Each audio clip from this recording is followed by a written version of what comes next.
Alright, so, California. I guess it's been, what, a year and a half since the last report? I was still in DCAR the last time I talked to you guys. Well, as you know, I've retired from government. I managed not to get lynched, run out on rail, or well, assassinated.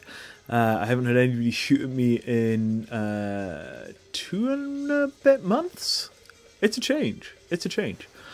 I mean, DCAR was not one of our most successful experiments. It just wasn't, right? I mean, we have probably saved 8.5 to 10 million lives, depending how you count.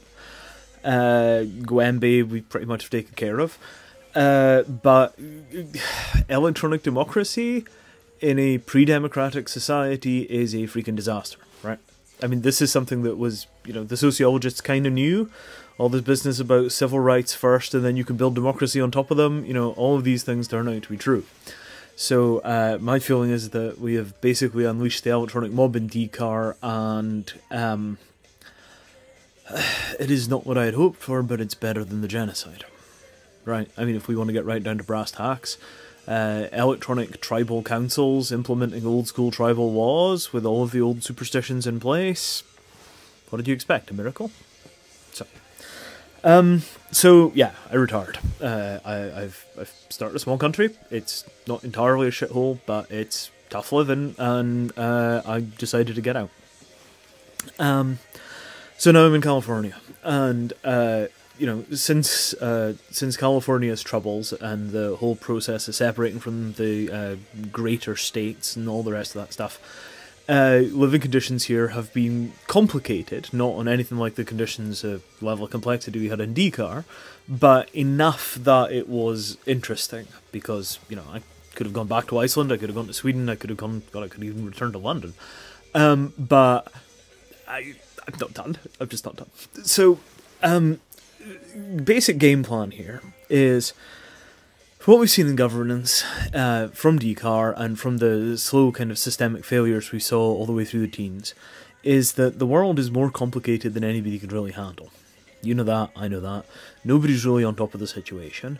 And the problem that we've seen most strongly, particularly over things like genetic engineering, is that by the time you take the problem all the way up the chain of authority and command, and then all the way back down again, the technical feel for what is right and wrong in the situation is gone. By the time you turn it into policy, all of the intelligence of the actual actors, the people who really know the stuff, is gone. And that problem is, I mean, this is the core of local governance, right? It's not about geography, it's about having the people with the best access to data making complete decisions. And obviously nobody can make these decisions for a community in isolation, but the same principle about trying to get the local governance structures crystallized out in a way that reflects both the technical reality and the social reality, right? The systems and the geography, this is what we can build on, right? That's the stuff we didn't get right in DCAR. It's not the only thing, but it's one of the things.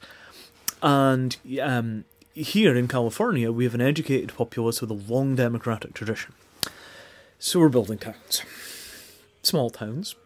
We've taken over a few abandoned places. We're working at the county level.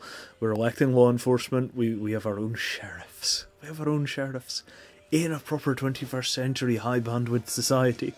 Right? I can't tell you how much it cramped my style being in DCAR on the end of these tiny little satellite pipes. Oh my god. Somebody would come every now and again with a few more terabytes for me. I'm like, oh, thank you, I've been so bored. So, so here we are, right? And what we're attempting to do is work within the framework of an existing nation state and push as far as possible within the Californian Constitution for local control at the county level.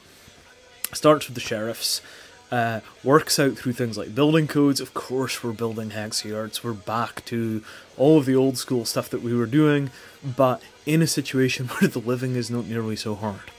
So, if we can get this stuff right, my bet is that by around 5 to 8 years down the line, we may have achieved a high enough standard of living that we begin to be able to pull people out of the regular economy to do this stuff.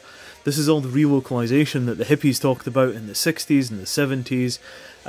It's the same stuff that came back around Burning Man in the 90s and the early part of the century. It's the same stuff that took off so enormously after, well, you know, the quakes. But with the experience of what it's actually like running things at the highest level, we're beginning to understand better how to push some of our problems up to the state. Right? We didn't have that option at DCAR, now we do. So it's about getting this balance right between what we're going to run locally and what we're going to push back upstairs. And we call the new movement unplugging. It's designed to be fashionable. It's designed to be something that ordinary people can relate to, and it's designed to be something that's suitable for old men. Because, you know, I'm not going to be out there starting countries by the time I'm 60 or 70. That's not the way this works. You're going to get old one day, you got a plan for it. So what I'm hoping to do is, you know, something in a warmer climate, fewer problems, less complexity, no violence, no assassination attempts, none of this kind of nonsense.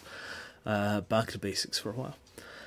But very much as something that we intend to become fashionable. I mean, we're at a point now where the global situation is bad enough that concerted individual action, lots of people working together on the core issues, right? I mean, you take what you have in common. Take the science, take the understanding, take the models. Don't share property that you can't duplicate, right? Obvious. Obvious. All the way through the communitarian movement, the management overheads we're sharing were so enormous it would have been cheaper just to have two. So what we're basically trying to take is all of that knowledge and all of that wisdom out of the 60s, out of the 70s, out of Burning Man, out of DCAR, out of all of these social movements right back to Gandhi and Fuller, and make something that will sell, right?